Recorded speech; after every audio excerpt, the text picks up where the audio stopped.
भगवान शिव की तीसरी आंख की रहस्यमयी कथा। भगवान शिव को त्रिनेत्रधारी कहा जाता है क्योंकि उनके मस्तक के बीचों बीच उनकी तीसरी आंख स्थित है। यह केवल एक सामान्य नेत्र नहीं है, बल्कि यह ज्ञान, विनाश और सृष्टि का प्रतीक है।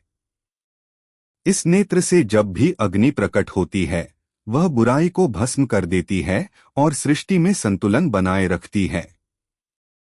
तीसरी आंख की उत्पत्ति की कथा। एक पौराणिक कथा के अनुसार एक बार माता पार्वती जी कैलाश पर्वत पर भगवान शिव के साथ क्रीड़ा कर रही थीं।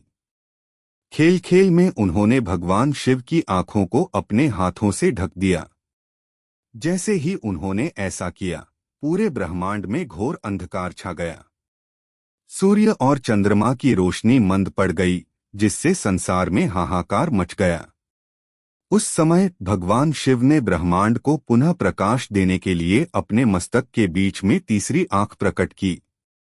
इस आंख से प्रचंड अग्नि निकली, जिसने तुरंत चारों ओर रोशनी फैला दी और संसार को नष्ट होने से बचा लिया।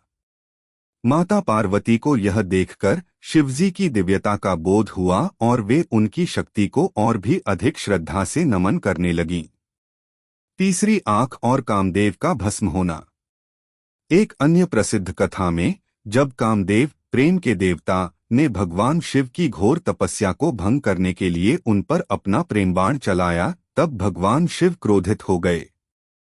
उनके मस्तक की तीसरी आंख खुल गई और अग्नि के प्रचंड तेज से कामदेव तुरंत भस्म हो गए। इसी कारण से शिवजी को कामारी, कामदेव को हराने वाला भी कहा जाता है। तीसरी आंख का आध्यात्मिक महत्व।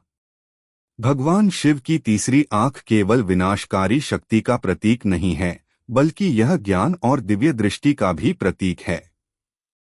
यह हमें यह सिखाती है कि हमें सही दृष्टि से परे जाकर सत्य को पहचानना चाहिए। तीसरी आंख का संदेश। यह हमें विकारों, काम, क्रोध, लोभ, मोह, अहंकार को नष्ट करने की प्रेरणा देती है। यह आध्यात्मिक जागरूकता का प्रतीक है, जिससे हम सच्चे ज्ञान की ओर बढ़ सकते हैं। यह भीतर की दृष्टि विकसित करने की प्रेरणा देती है, जिससे हम सांसारिक मोहमाया से ऊपर उठ सकते हैं। जब भगवान शिव की तीसरी आंख खुलती है, तो केवल बुराई का ही अंत नहीं होता, बल्कि सत्य और ज्ञान का प्रकाश फैलता है। हर हर महादेव।